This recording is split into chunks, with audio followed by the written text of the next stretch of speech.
Hello everyone, welcome to my channel Chemistry is Fun.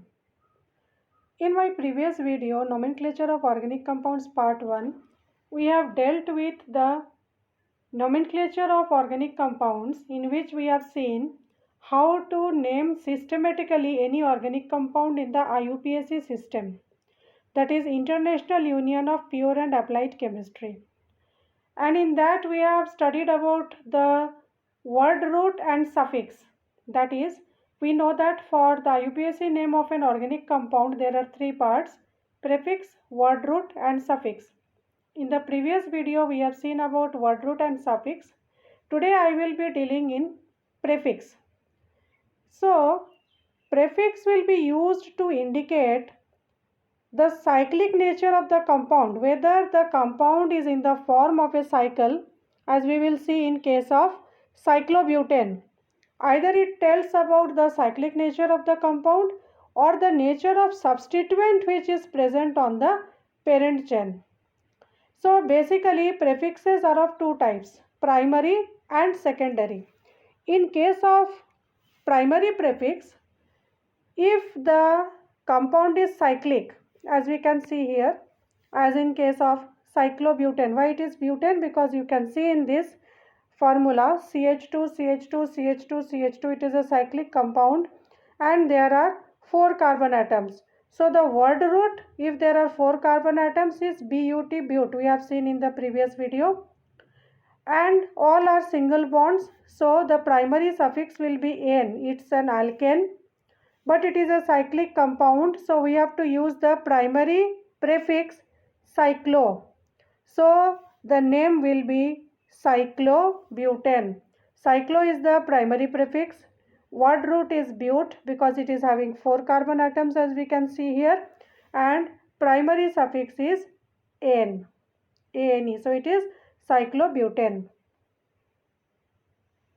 Now for the secondary prefix, the secondary prefix are for the substituents.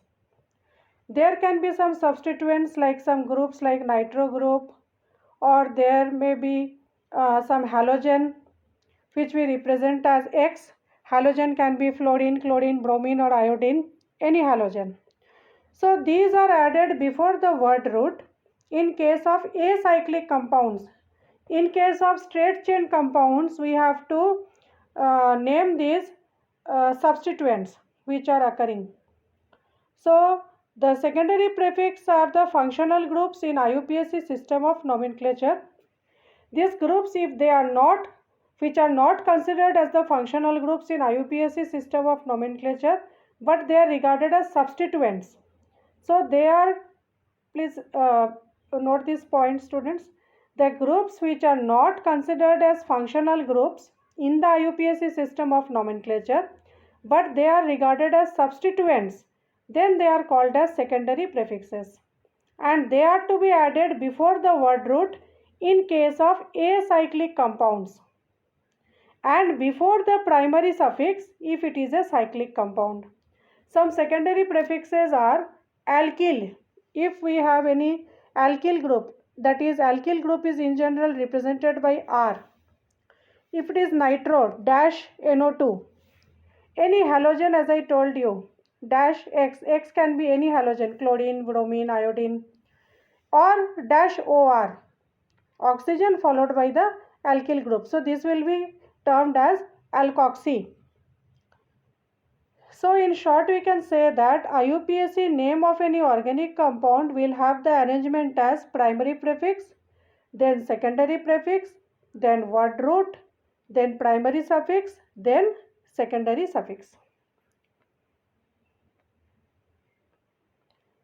Now, if there are alkyl groups which are derived from alkanes, and if they have 3 or more carbon atoms in the various isomeric structures, you see, as the word suggests, propyl and isopropyl. Propyl means prop. The word root is prop, so 3 carbon atoms will be there. If this is the structure, you see CH2, CH2, CH3. This carbon can be bonded to any other atom. So this is propyl group. But if it is branched, to this carbon, if two CH3 groups are attached, CH3 hold to CH, this is called as isopropyl. So these are the alkyl groups. They are derived from alkanes which have 3 or more than 3 carbon atoms. They can have various isomeric structures. So the way in which the hydrogen atoms are bonded to the carbon and the way in which the carbon atoms are bonded to each other are different in both the structures.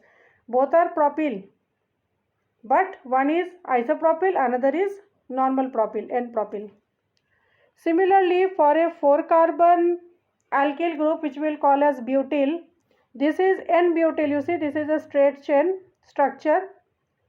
Whereas if one carbon, this carbon you can see it is bonded to two CH3 groups in one side and then to CH2. This is isobutyl. This is tertiary butyl. The carbon atom which is to be bonded to some other atom is linked to 3 methyl groups on 3 sides. This is tertiary butyl.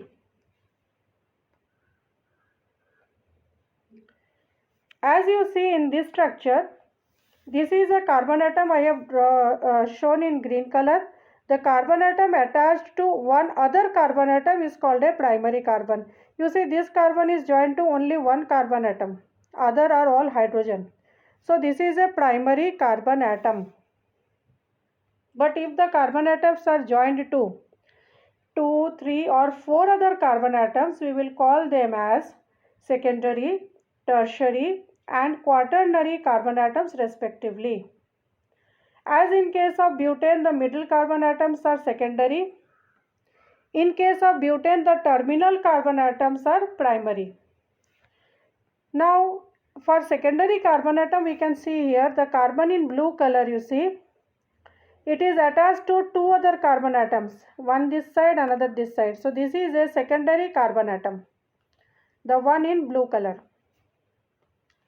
Whereas in this structure you see this carbon atom in blue color in this structure, it is a tertiary carbon atom because this carbon is joined to 3 other carbon atoms, 1, 2 and 3. 3 other carbon atoms and the 4th one is hydrogen. So this is a tertiary carbon atom. One more example we see, here you see in this structure the carbon atom is joined to 4 other carbon atoms. This is a quaternary carbon atom, the carbon in red color. It is joined to 4 other carbon atoms, so it is a quaternary carbon atom. I hope you all could understand the topic which I discussed today. Thanks for watching my video. Please subscribe to my channel. Thank you all.